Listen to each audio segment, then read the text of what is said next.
Hello student, आज हम history modern India discuss करेंगे।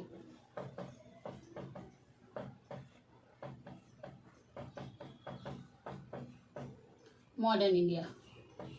अच्छा, ये मॉडर्न, मेडिवल, एंशियंट, मेडिवल और मॉडर्न, ये तीन जो कैटेगरी बना गई है, ये कोई अलग अलग हिस्ट्री का टाइम नहीं है। ये एक्चुअली हिस्ट्री क्या होती है, कॉन्टिन्यूअस इवेंट्स होते जाते हैं और जो पास्ट हो गया वही हिस्ट्री हो गई हमारी। तो कन्वीनियंस के लिए हमने इनको अलग अलग एंशियंट, मेडिवल और मॉडर्न में डिवाइड किया है। अच्छा, मॉडर्न इंडिया हम कब से स्टार्ट मानते हैं? 1707 AD, डेथ ऑफ औरंगजेब।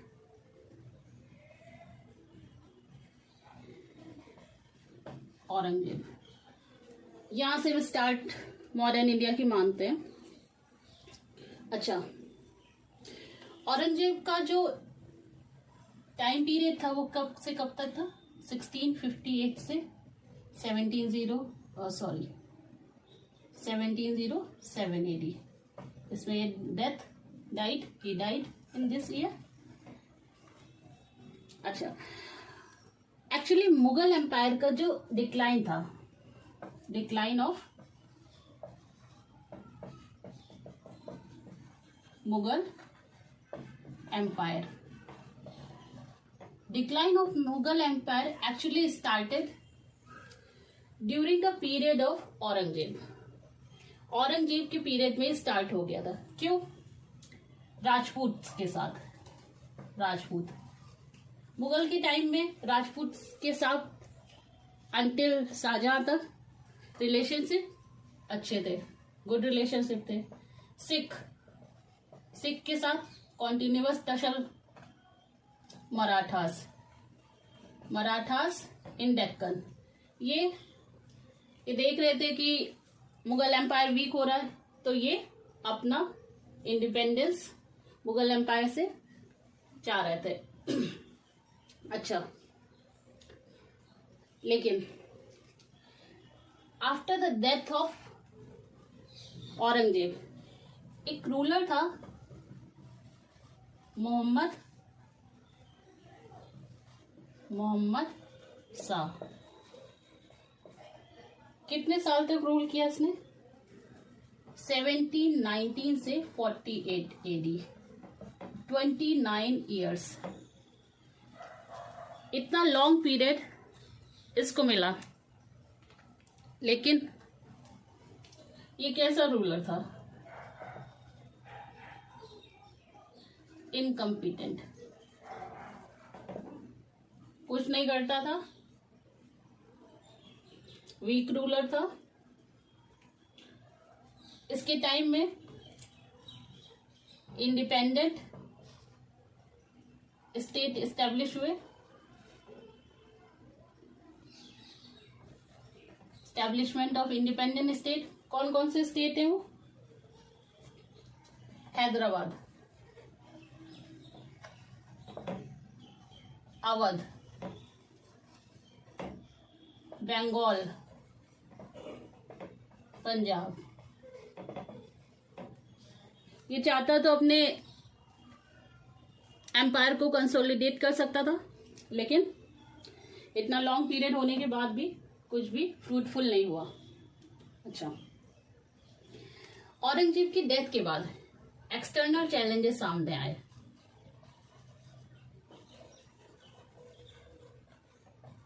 जिसकी वजह से मुगल एम्पायर और तेजी से डिक्लाइन होना शुरू हो गया। एक्सटर्नल चैलेंजेस क्या थे? फर्स्ट, नादिर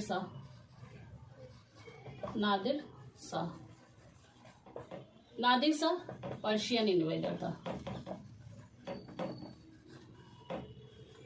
अच्छा, कभी कभी एग्जाम्स में पूछ लेते हैं नादिर शाह कहां से था?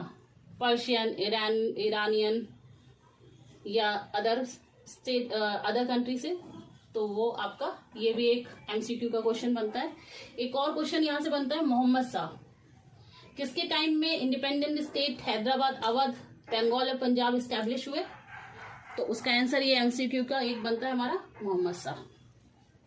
अच्छा, नादिर शाह के टाइम में नादिर शाह का ने 1738 से 39 इसके बीच में दिल्ली अटैक, मोहम्मद शाह, यही Mohammad Shah was captured and Kohinoor was taken by Nadir Shah. वही कोहिनूर है जो शाहजहां के पीकॉक थ्रोन में लगा हुआ था। तो ये एक जो है एक्सटर्नल चैलेंजेस के रूप में हमारा नादिर शाह का आया। नेक्स्ट एक्सटर्नल चैलेंजेस हमारे क्या है? Ahmad Shah, attack of Ahmad Shah Abdali. Next external challenges क्या है?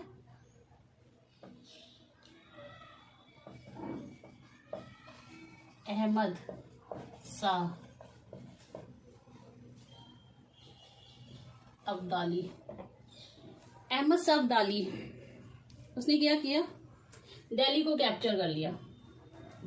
1757 कैप्चर्ड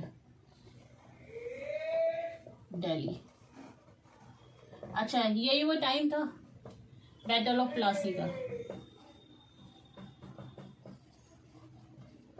बैटल ऑफ प्लासी जून 1757 कहाँ?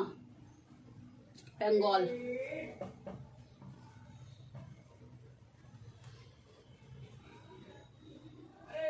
अच्छा, जब ये वापस गया अहमद शाह अब्दाली तो इसने आलमगीर को क्या एम्परर और Najeeb ud Daula Mir Bakshi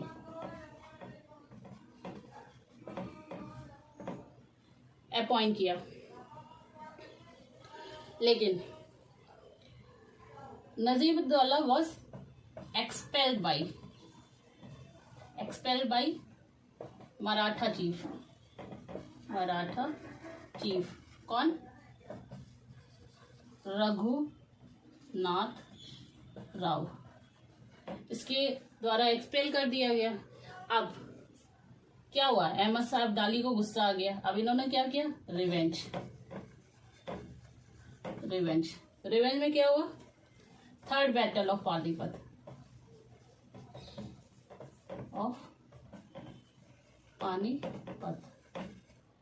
1761 Maratha defeated.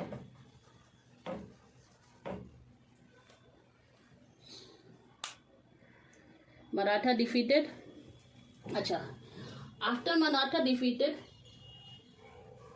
It become sure shot कि who will rule we don't know, but who will not ये श्योर हो चुका था कि अब मराठा तो रूल नहीं करेंगे, कौन रूल करेगा ये अभी पता नहीं। तो ये हमारे एक्सटर्नल चैलेंजेस थे, एक नादिर शाह और एक अटैक, ये अहमद शाह अब्दाली अटैक। अच्छा, आफ्टर दैट अब इंटरनल चैलेंजेस क्या था? इंटरनल चैलेंजेस क्या हो सकते हैं?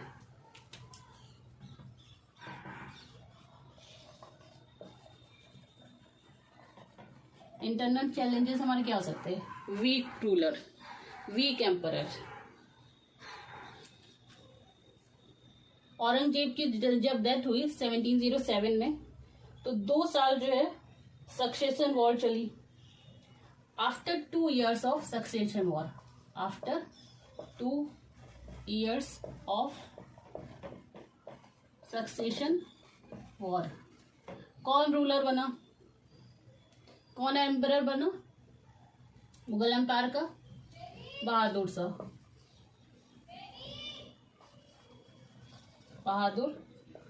शाह 1 कब तक रूल किया? 1709 से 12 तक। अच्छा, ये 63 ईयर्स के थे, ऑलरेडी काफ़ी एजेड थे एम्पायर को संभालने के लिए।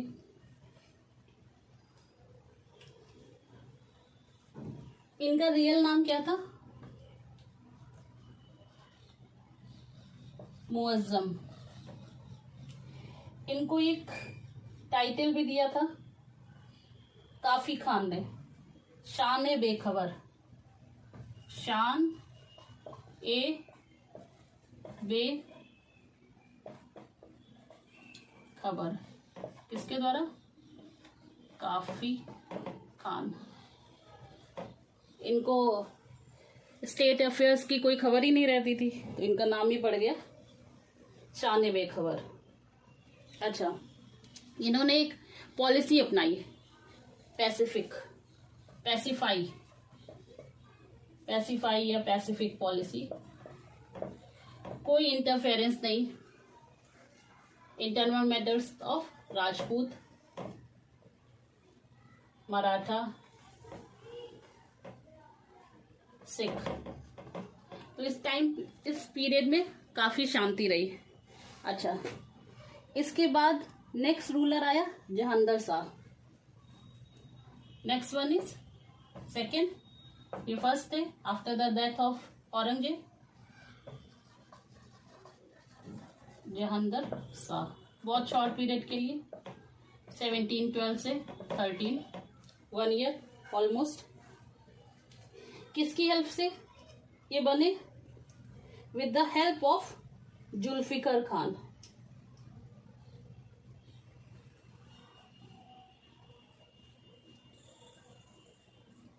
with the help of Zulfiqar Khan, जो कि पीएम इनके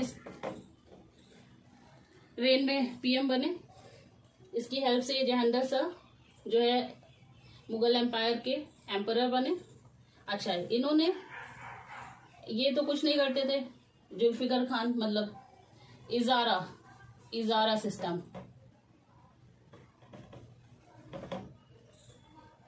इंट्रोड्यूस किया, किस लिए? स्टेट की financial conditions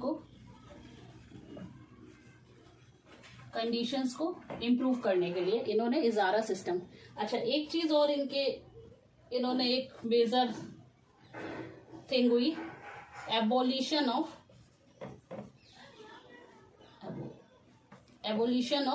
जजिया।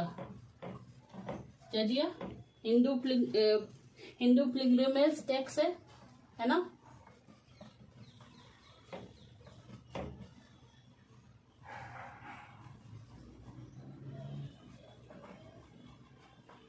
Hindu pilgrimage tax है, ये भी एबॉलिश कर दिया गया। तो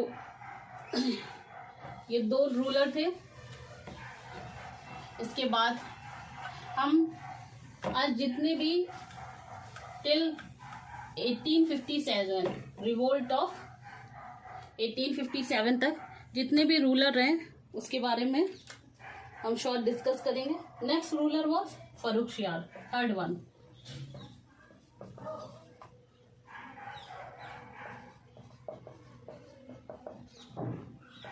फर्रुखशियार टाइम पीरियड 1713 से 19।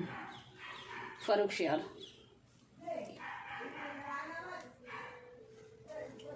इन्होंने Jahangir Shah killed,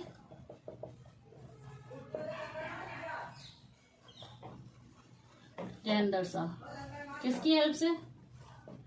with the help of Syed brothers. अच्छा, सैयद ब्रदर्स कौन कौन, क्या नाम था सैयद ब्रदर्स का? अब्दुल्ला खान, हुसैन अली। सैयद ब्रदर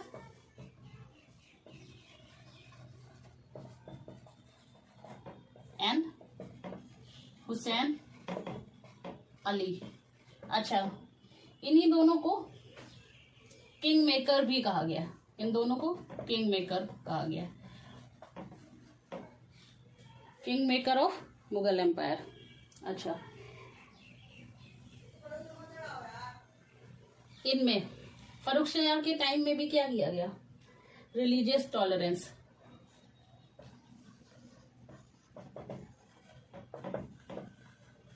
रिलेशन सुधारने थे अपने अदर स्टेट से, तो रिलीजियस टॉलरेंस।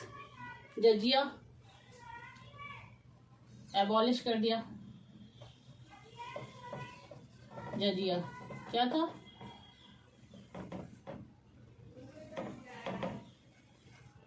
Pilgrimage tax. अच्छा, याद होगा इन्होंने फरमान भी जारी किया था, फरमान टू ब्रिटिश। फरमान दिया था कि भाई आप जो है बंगाल में जो है ट्रेड कर सकते हैं। अच्छा, next one is after Farrukh Shah. ये बहुत शॉर्ट, मतलब ऐसा एग्जाम पॉइंट ऑफ व्यू से भी इतना इंपॉर्टेंट नहीं है। नेक्स्ट वाले रफीद उद दराजत। रफी उद दराजत। अच्छा, ये बस इस तरीके से आपके काम आ सकते हैं। ये क्या, फरवरी से जून तक 1719। ये बस आपके हो सकता है यूपीपीसीएस वगैरह में मैच द फॉलोइंग्स में रफीद उद दराज इनका एक सीक्वेंस पूछ ले, तो हो सकता है वहां पे एमसीक्यू के में इसका यूज हो जाए। बाकी ये इतने इंपॉर्टेंट नहीं है, कुछ खास इनके में नहीं हुआ था। नेक्स्ट, ऐसे एक शॉर्ट टाइम के लिए एक रफी दौला बने थे। नेक्स्ट, रफी उद दौला। ये रफी दौला भी बहुत कम टाइम के लिए थे, जून से सितंबर, जून से सितंबर same year 1719 as Shah Jahan two. इनको शाहजहां टू के नाम से जाना जाता है। Rafid Daula known as Shah Jahan two. ये भी सैयद ब्रदर्स से with the help of Syed brother. मतलब आप इनकी कैपेबिलिटी देखिए लोगों की, इनको हेल्प लेनी पड़ रही है दूसरों की, कितने वीक रूलर होंगे। फिर इनकी डेथ हो गई डिसेंट्री से। डिसेंट्री से इनकी डेथ हो गई। तो ये दो इतने इंपॉर्टेंट रूलर नहीं है, लेकिन मैच द फॉलोइंग में एमसीक्यू में आ सकते हैं। Next one is Mohammad Shah, जिसके बारे में स्टार्टिंग के क्लास में हमने आपको थोड़ा क्लियर किया था। सेम मोहम्मद शाह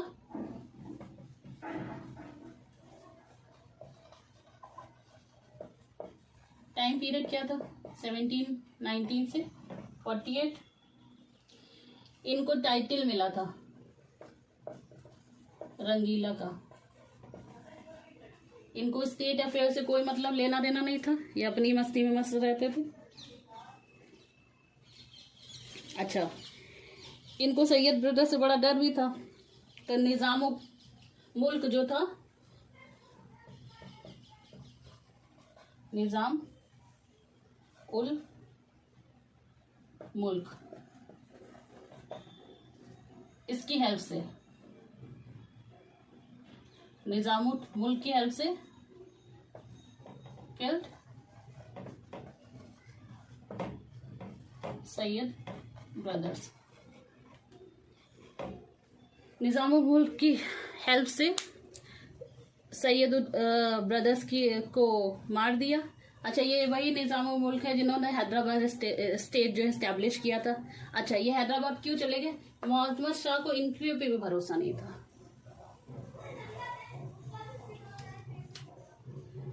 अच्छा, इन्हीं के टाइम में battle of Karnal,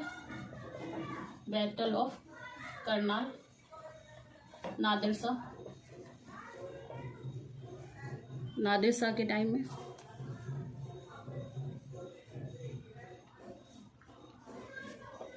1739 battle of Karnal. और इनका ये वजीर था, वजीर इंडिपेंडेंट स्टेट कौन सा एस्टेब्लिश हुआ था? हैदराबाद। ये एस्टेब्लिश हुआ था इनके टाइम में। तो ये मोहम्मद शाह, ऑलरेडी हमने इसके बारे में आपको स्टार्टिंग क्लास में डिस्कस किया था। Next important ruler was after Mohammad Shah Ahmad Shah. Important तो नहीं, लेकिन थोड़ा टाइम पीरियड इनके पास भी था, लेकिन कुछ नहीं किए।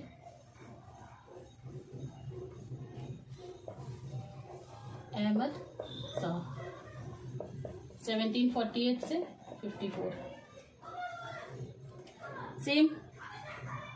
अच्छा, ये बड़े इन वीक रूलर था, weak incompetent. State of affairs कौन देखता था? उधम बाई। इनके टाइम में एक उधम बाई थी, क्वीन मदर, ये देखती थी। नेक्स्ट आलमगीर।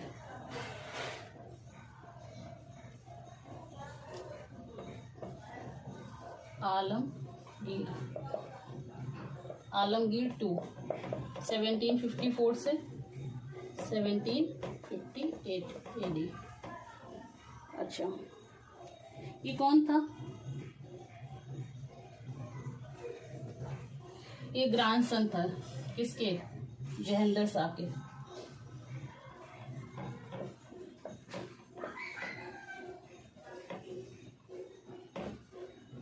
शाह इन्हीं के टाइम में ईरानियन इन्वेडर था। कौन? स्टार्टिंग में मैंने आपको बताया Ahmad Shah Abdali. Shah Abdali.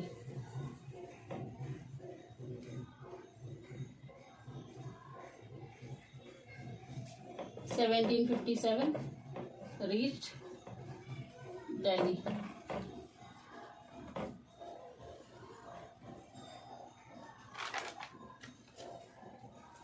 Battle of Plassey 1757 Battle of Plassey। Next ruler was Shah Alam II।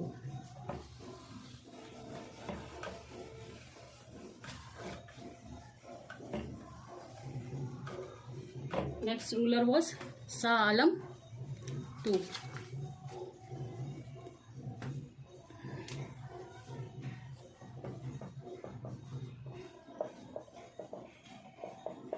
Shah Alam II। Shah Alam II का पीरियड क्या था?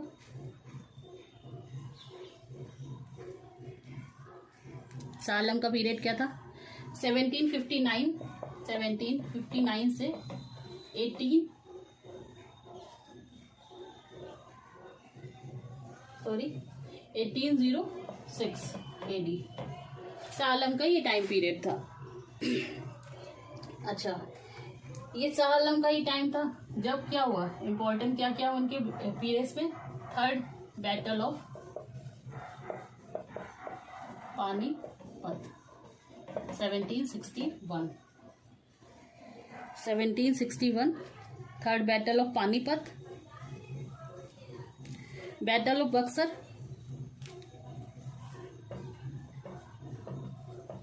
बैटल ऑफ बक्सर कब हुई थी?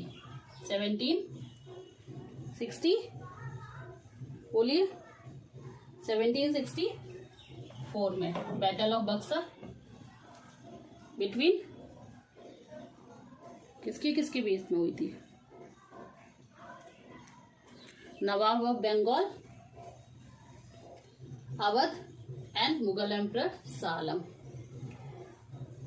Versus British. ब्रिटिश कौन? इंग्लिश। ओके। अच्छा, इसी टाइम में battle of Buxar defeated combined forces of Bengal Mughal emperor and Awadh defeated by Britishers. तो एक ट्रीटी साइन हुई, ट्रीटी ऑफ इलाहाबाद, इलाहाबाद 1765 में साइन हुई है ट्रीटी। अच्छा, इस ट्रीटी में क्या क्या हुआ? इस ट्रीटी में ये हुआ कि जो मुगल एम्परर शाह आलम II था वो अब ईस्ट इंडिया कंपनी के प्रोटेक्शन में रहेगा। Shah Alam under the protection of east India company. East India company के कहाँ रहेंगे? रिसाइड इलाहाबाद, इलाहाबाद। अच्छा, इन्होंने फरमान ग्रांट कर दिया कंपनी को। फरमान में क्या था? फरमान टू द कंपनी क्या था? दीवानी राइट, दीवानी rights of Bengal, Bihar and Orissa. Orissa, पहले उड़ीसा ही था। इन तीनों को दीवानी राइट्स जो है ग्रांट कर दिए गए। अच्छा, ये जो है, अच्छा इनको क्या किया? अच्छा एक और इनके साथ हुआ था शाह आलम के साथ। इनको 1772 में मराठा जो है दिल्ली ले आए। वहाँ पे वो 1803 तक तो वहाँ रुके, लेकिन अगेन इन्होंने उसके बाद फिर से ब्रिटिशर्स की का प्रोटेक्शन एक्सेप्ट किया और फिर ये वापस से इंग्लिश के प्रोटेक्शन में आ गए और ये जो है परमानेंटली इंग्लिश के एक पेंशनर बन गए। अच्छा, next one is Akbar II। Akbar II ये सब वीक रूलर्स थे।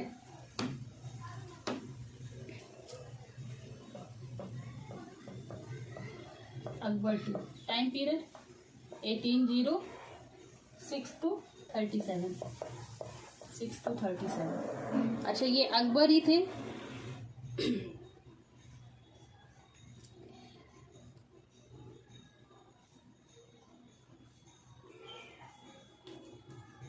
अच्छा, अकबर के पहले तक जो क्वाइंस चलते थे इंडिया में, सबके ऊपर मुगल एम्परर का नेम होता था, लेकिन 1835 में coin bearing the name of Mughal emperor was stopped। अब क्वाइन के ऊपर 1935 से क्वाइन के ऊपर मुगल एम्परर का नाम नहीं होगा। तो इसका मतलब क्या हुआ कि अब टोटली हमारा इनविजिबल तरीके से हमें पता चल रहा है कि टोटली जो है ब्रिटिश का कब्जा हो गया हमारे ऊपर, रूल। अच्छा, ये अकबर ही थे जिन्होंने राजा की उपाधि दी थी, टाइटल, राजा, टाइटल टू, क्या नाम था उनका? राजा राम मोहन रॉय, राजा राम मोहन रॉय। इनको इन्होंने ही टाइटल दिया था। अच्छा, next the last one is Bahadur Shah. Bahadur Shah ये लास्ट एम्परर थे 1837 से 57। इन्हीं के टाइम में क्या क्या हुआ? रिवोल्ट हुआ 1857, रिवोल्ट। पूरा होल इंडिया एक हो गया, इन्हें अपना होल इंडिया के एम्परर बहादुर शाह को मान लिया गया। अच्छा, इनकी डेथ हो गई। कहाँ डेथ हुई? रंगून में।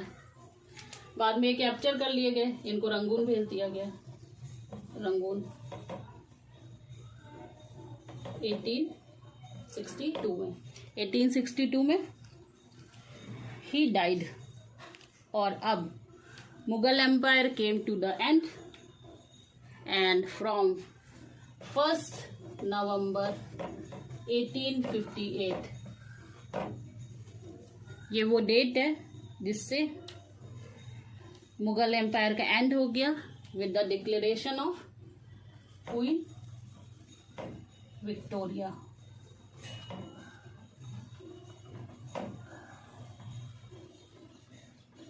क्वीन विक्टोरिया के डिक्लेरेशन से अब जो है मुगल एम्पायर का एंड हो गया।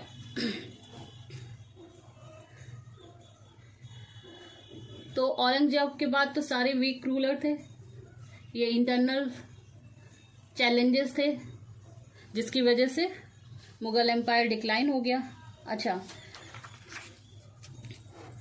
धीरे धीरे क्या करके और भी जैसे चीज़ें थी कि एलिजियंस जो है शिफ्ट हो रही थी।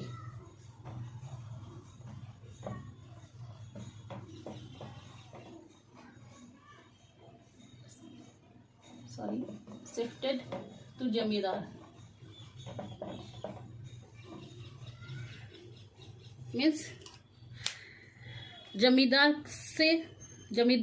जो है अपनी इंडिपेंडेंस वो कि जमींदार जो है हेरिडिटरी ओनर होते हैं लैंड के। स्पेशल प्रिविलेज उनको मिलता ही था हेरिडिटरी बेसिस पे, जिनको राजा, राजास, रियास, ठाकुर, खुद, देशमुख, इन नामों से वो जाने जाते थे। अच्छा, धीरे धीरे करके औरंगजेब के टाइम में ही जमींदार का इन्फ्लुएंस बढ़ने लगा था और एम्पायर का जो सेंट्रलाइज एम्पायर था उसका इन्फ्लुएंस धीरे धीरे कम होने लगा था। अच्छा, उसके बाद क्या हुआ? जागीरदारी क्राइसिस भी शुरू हो गई। एक जागीरदारी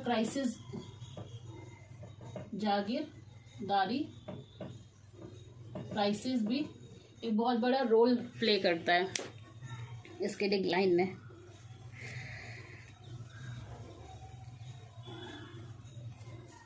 क्या है जागीरदार? जो नोबल्स थे उनको जो है जागीर प्रोवाइड की जाती थी। और मुगल जो है, मुगल रूल किसके थ्रू रूल करता ना? नोबेलिटी के थ्रू। धीरे धीरे करके क्या हुई? आपस इंटरनल ज्वेलिसी बढ़ने लगी, राइवलरी बढ़ने लगी और धीरे धीरे करके नोबेलिटी भी डिक्लाइन होने लगी। आपस में वो इंडिपेंडेंस ढूंढने लगे। अच्छा, रीजनल एस्पिरेशन भी बढ़ गई। Regional aspiration means Sikh, Jat, Maratha, उन्होंने मुगल की अथॉरिटी को डिफाई कर दिया। अच्छा, यहाँ पे जो थे डेक्कन मराठा, इनका भी इन्फ्लुएंस बढ़ गया। इन्होंने भी सरदेश मुखी और चौथ, सरदेशमुखी एंड चौथ, इसके थ्रू इन्होंने टैक्स वसूलना शुरू कर दिया। अच्छा, इकोनॉमिक और एडमिनिस्ट्रेटिव प्रॉब्लम्स भी अराइज होने लगी। क्या था भाई? आमिर, मनसरदार, ये धीरे धीरे करके ओवर द टाइम ऑफ बढ़ने लगे, इनकी संख्या बढ़ने लगी। ये बहुत आम जो पीजेंट्स वगैरह थे उन पे ध्यान नहीं, अपना लग्जरियस लाइफ जी रहे थे पूरा। इतना जो फाइनेंशियल स्ट्रेस आने लगा, कुछ भी स्टेट के लिए काम नहीं कर रहे थे। तो दीज आर द रीजंस जिसकी वजह से मुगल एम्पायर डिक्लाइन हुआ। ओके, तो ये हमारा after the death of Aurangzeb कौन कौन से रूलर थे, क्या क्या उनका रोल था। ये आपके एमसीक्यू में भी काम आ सकते हैं। एक इंटरनल एक्सटर्नल फैक्टर्स मेंस के पॉइंट ऑफ व्यू से भी काम आ सकते हैं कि क्या क्या चैलेंजेस थे इंटरनल और एक्सटर्नल, जिसकी वजह से वाई मुगल एम्पायर डिक्लाइन। अच्छा, ये आज के लिए बस इतना ही। कल की क्लास में हम आपको राइज ऑफ रीजनल स्टेट के बारे में पढ़ाऊंगी। Rise of regional state. Thank you.